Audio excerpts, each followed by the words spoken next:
டிவோர்ஸா? நீ ஏதாவது பண்ணிருப்ப, அதான் மாப்பிள்ள விட்டு போயிட்டேன்.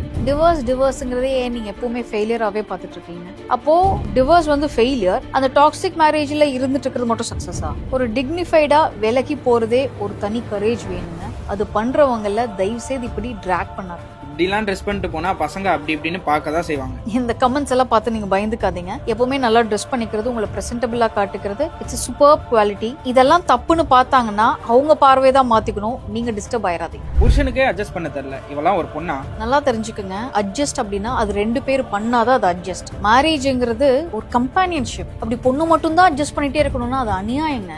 வெயிட் ஏறிக்கிட்டே போகுது. உனக்கெல்லாம் வாழ்க்கையில எதனா நடக்கும். வாழ்க்கையில் நம்மளுக்கு ஏதாவது நடக்கணும் அப்படின்னா நீங்க அந்த மெஷரிங் ஸ்கேல் வச்செல்லாம் எடை போடக்கூடாது. உங்களுக்கு அன்பு இருக்கணும், நல்ல அறிவு இருக்கணும், நல்ல பண்பு இருக்கணும். ஸோ இந்த கேரக்டர்ஸ் தான் உங்களை சக்சஸ்க்கு இழுத்துட்டு போகுமே தவிர பாடி சேஞ்சஸ் இல்ல. புருஷனா பயம் இருக்கணும். பயம் இருக்கணுமா இல்ல அந்த பயத்துக்கு முன்னாடி மரியாதை இருக்கணுமா? பயம் எதிர்பார்க்கிற புருஷங்க மரியாதை கிடைக்காது. புருஷன் மேல மரியாதை இருந்தா பயம் இருக்காதுங்க. இப்படி கல்யாணமே வேணான்னு உட்கார்ந்துட்டு இருக்கியே, வீடு விளங்குமா? வீடு விளங்குறதுக்கு கல்யாணம் பண்ணுமா இல்ல அந்த பொண்ணுக்கு நல்ல படிப்பு கரியர் அமைஞ்சு ஒரு சந்தோஷம் கிடைச்சதுன்னா அந்த வீடு விளங்குமா? அப்ப வீடு விளங்குறதுக்கு கல்யாணமா இல்ல சந்தோஷமா? விளங்கும்னு நினைக்கிறவங்களுக்கு